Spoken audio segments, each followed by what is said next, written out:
And just like that, we're back again. Uncle Bokow in the building. Guys, I've been excited about this review. I've had this sauce for a long time, okay?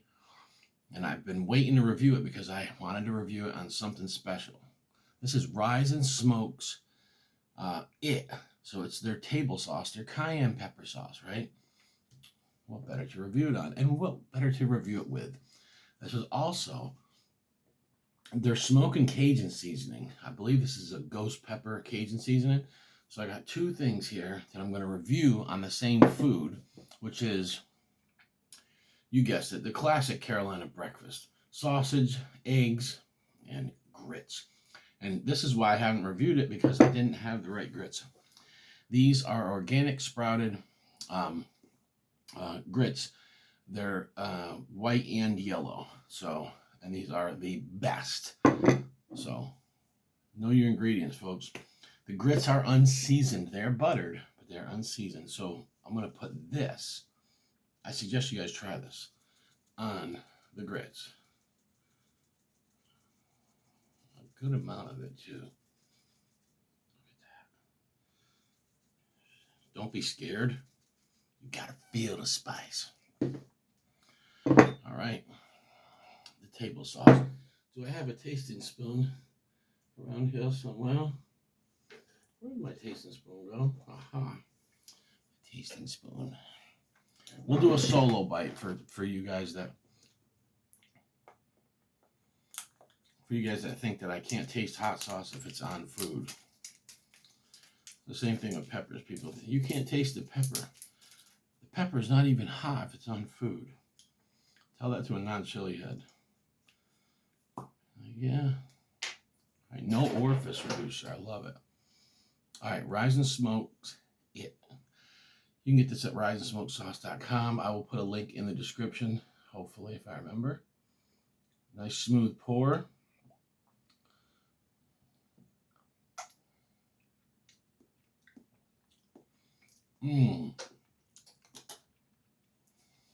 That's beautiful. It does got a little bit of twang to it. Wow, a little bit of heat. Wow, how perfect for the... So we're going to do a solo bite of just the Cajun seasoning on the buttered grits, right?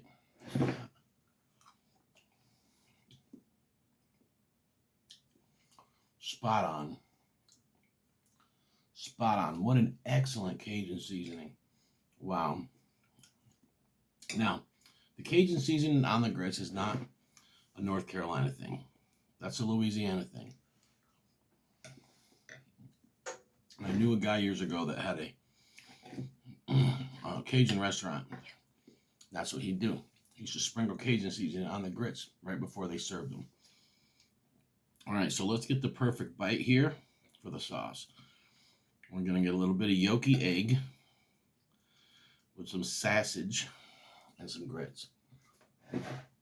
The perfect bite. No one can argue. Pour the sass on there until it falls off. See that? See it falling off? Now that's a bite, right?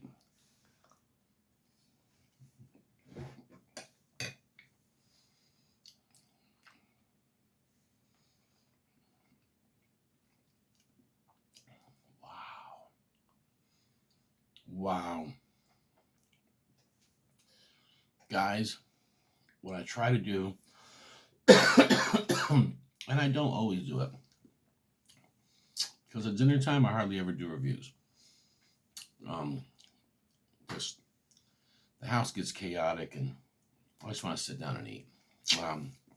But what I try to do is pair sauces with things, seasoning with things.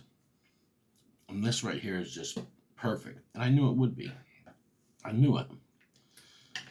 But will it gusher? I don't know. Let's find out. What if we take a pepper, hit it with some sass, hit it with some Cajun seasoned grits, and then overflowed with sass. Let's see how this does.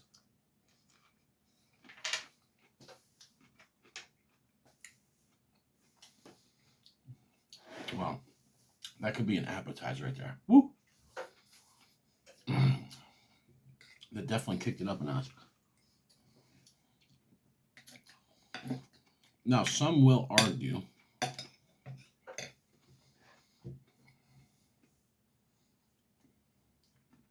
that with this breakfast, it should be liver mush instead of sausage.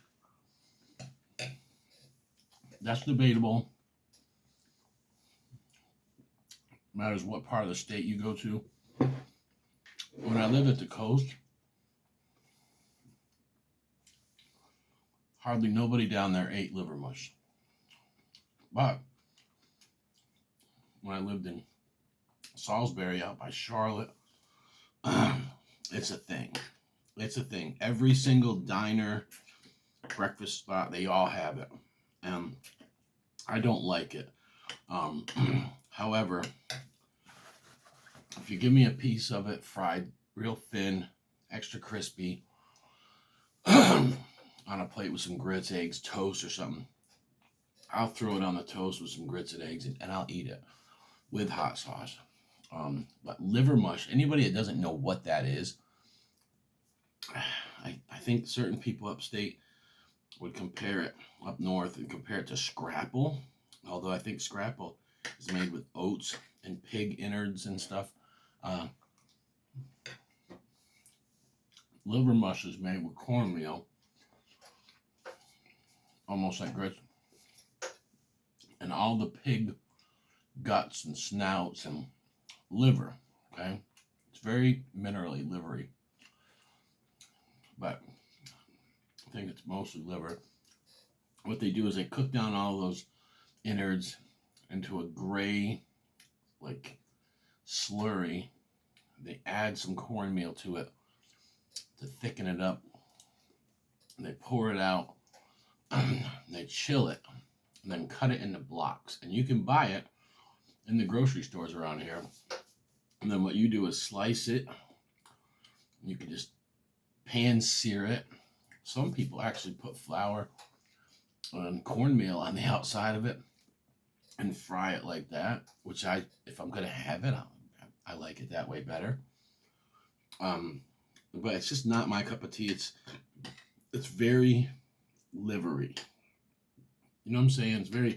It's just too livery for me. So, but the classic breakfast is this or liver mush instead of sausage and table sauce.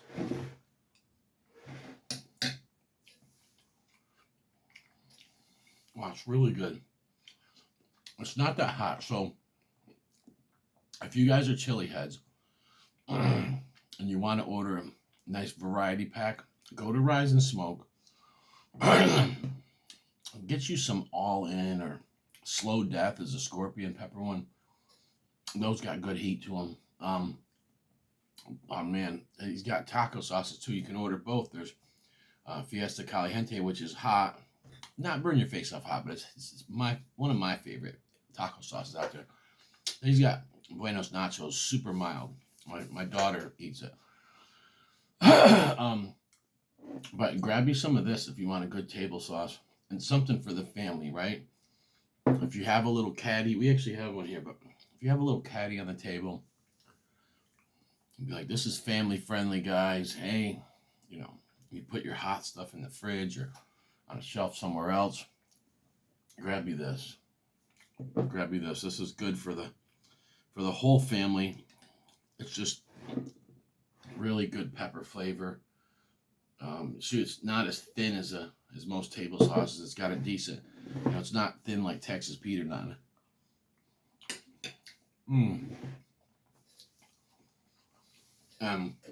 A good thing about this sauce is it is sold in the grocery stores around here. So Lowe's Foods, all the ones around here, they have this. Okay, so if you're local and you're in the Carolinas, man, put that Texas Pete away. Go get you something that's local made. Well, Texas Pete's local made, so that didn't sound right. All right, get you something that's small batch. Support the little guy. Man, so many people support, the big companies and big sauce makers, and they won't never. Some people will die and never try a small batch sauce. That's just how it is. That's just a fact. Um, and they just don't know what they're missing out on. Okay, this is the way to go, right here. I started making my own hot sauce because couldn't find anything I liked in the stores.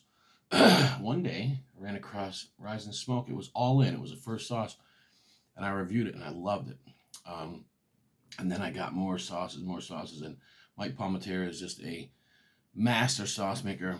Oh yeah, and grab you some of this too. It's got nice spice to it. It'll last you a while, unless you're using it to do a crawfish boil. And pour the whole thing in there. Yeah, smoking Cajun. Man, it made these grits just pop. That's why I didn't put no salt, pepper, nothing inside them. I just hit them with butter.